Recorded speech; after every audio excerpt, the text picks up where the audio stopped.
Has been imposed at Pontchartrain Amusement Park tonight. This morning there was scattered looting when the park closed permanently. Taylor Henry reports the extent of damage was not apparent until daylight. What workers found on the morning after this amusement park's last extravaganza was evidence of vandalism. I don't know that I'd go so far as to call it looting from a criminal intent. I think people just realized this was the last time that they would get to see the beach as it was and wanted a lot of souvenirs with them. Missing and presumed stolen were structures from some of the park's main attractions, including the haunted house. Some of the items were property Pontchartrain Beach developer Stephen Kaplow had already sold.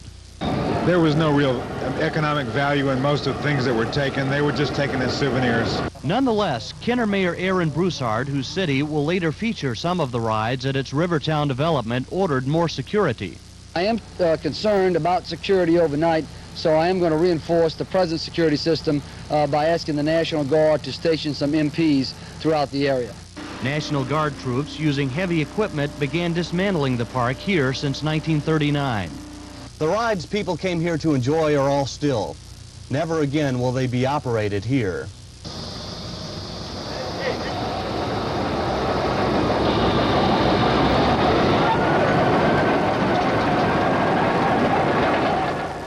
Developer Kaplow says construction will begin within some 4 months on the condominium and retail complex that will occupy the site. Cost of development is more than $100 million. Completion is expected within 5 years.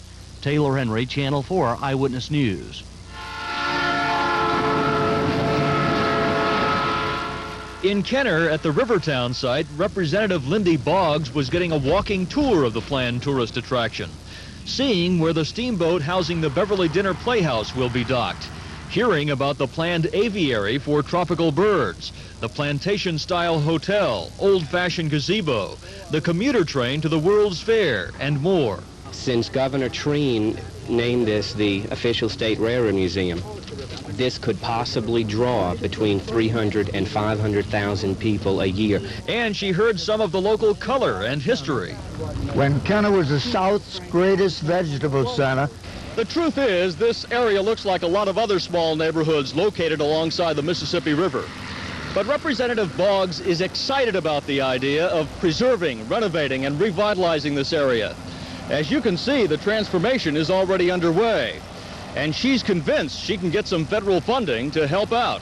We're hoping very much to get as much federal funding as we can. Adding, she'll urge other members of the state congressional delegation to join her in a push for federal economic development and historic preservation grants. I'm really very excited about it. It's going to be such an added area of interest. She predicts it'll be a point of interest for people who live around here as well as for the tourists.